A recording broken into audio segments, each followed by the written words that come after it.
नीरज जैन ने लिखा है, जब need for identity and doership, अपनी जो पहचान है उसकी आवश्यकता और कर्तापन की व्यर्थता जान पड़ती है और सब कुछ स्वतः ही घटता प्रतीत होता है, तो एक अकर्मण्यता सी छाने लगती है। ऐसी जिंदगी जीने में शांति और आनंद का प्रसाद तो बरसता है, पर कभी कभी उसकी सार्थकता पर प्रश्न चिन्ह उठता है। इस पर कुछ कहिए।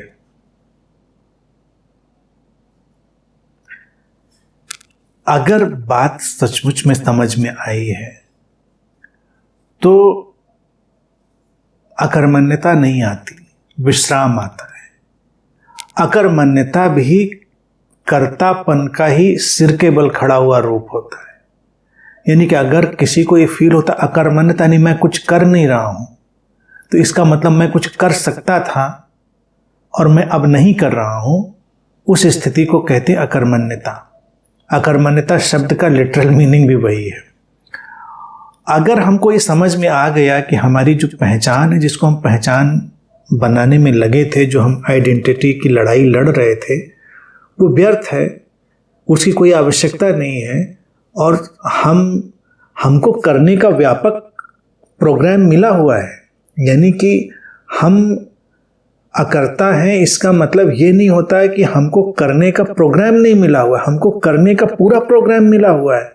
हमारे अंदर से तमाम करने की बातें आएंगी, क्रियाएं आएंगी, लेकिन वो उस विराट अस्तित्व की प्रोग्रामिंग है।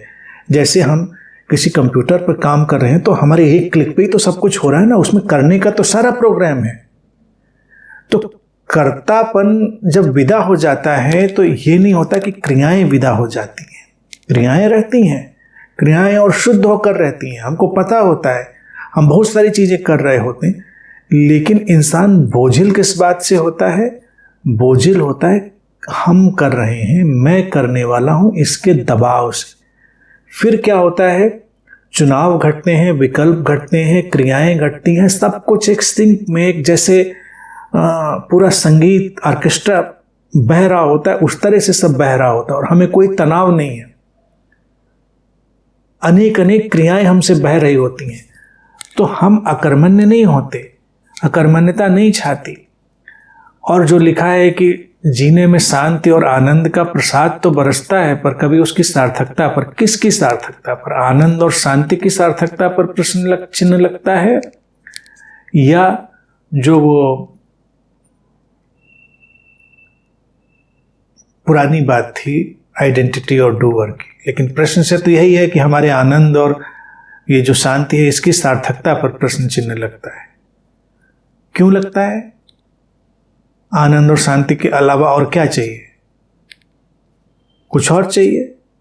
प्रश्न चिन्ह तो तभी लगेगा ना जब लगता है क्या करेंगे, बस शांति का क्या करेंगे, अचार डालेंगे, आनंद का क्या करेंगे। जब हमको सब कुछ मिल रहा है बेशकीमती, और सार्थक क्या होगा? सार्थक ही तो है वो, वही तो मीनिंगफुल है। आइडेंटिटी लेस जब कोई जीता है तो एक अलग ही धरातल पर जीवन उसको स्वीकार करता है और उसको लेकर चलता है।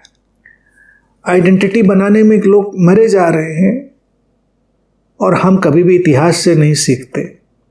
कितने आए और गए, कितने लोगों ने मूर्तियां गाड़ दी, पत्थर गाड़ दिए, किताबें लिख डाली, ताम्रपत्र खोद डाले, पता नहीं क्या क्या कर डाला। हमें तो याद भी नहीं, हम जानते भी नहीं उनको। बेचारों ने कितनी मेहनत की थी। कभी हिस्टोरिकल प्लेसेस पे घूमने का आनंद यही है, जो खंडहर हो गए हैं, पुराने राजे महाराजे, ये वो पता नहीं क्या क्या उनके नाम से चलता था। कभी उन इमारतों में टहलो, लोग उनका आर्किटेक्चर और सब देखने जाते हैं। उसके अलावा कभी ये देखो, कभी यहाँ रहता था ऐसा कोई बंदा। आज तो दिमाग में ख्याल भी नहीं आता कि यहाँ कोई रहता। हम तो बस खंडहरों में घूम रहे, हमको पता भी नहीं यहाँ कौन सज्जन रहते थे। जब रहते होंगे तो इतने टेढ़े टेढ़े चलते होंगे कि पूछो नहीं। आइडेंटिटी उनकी इतनी स्ट्रांग होगी, अब पता ही नहीं आइडेंटिटी कहाँ है। तो इसीलिए आइडेंटिटी की तो व्यर्थता है ही है। और जीवन में हम चंद लम्हे भी अगर शांति और प्रसन्नता से जीते हैं, आनंद से, तो वो सार्थक है। उनमें सार्थकता का प्रश्न कहाँ है, उन पर प्रश्न चिन्ह कहाँ है? उससे ज़्यादा और क्या, हमको क्या चाहिए? और अकर्मण्यता को अगर हम रिलैक्सेशन से रिप्लेस करें तब बात ज़्यादा ठीक हो जाएगी। अकर्मण्यता कभी नहीं आती, समझ के साथ अकर्मण्यता नहीं आती, विश्राम आता है, रिलैक्सेशन। रिलैक्सेशन बिल्कुल अलग चीज है। इस बात को बस अपने अंदर और स्पष्ट कर लें तो सारी चीजें बहुत सुंदर हैं, सार्थक हैं, और शांति और आनंद का एक लम्हा भी अतिशय कीमती और अतिशय सार्थक।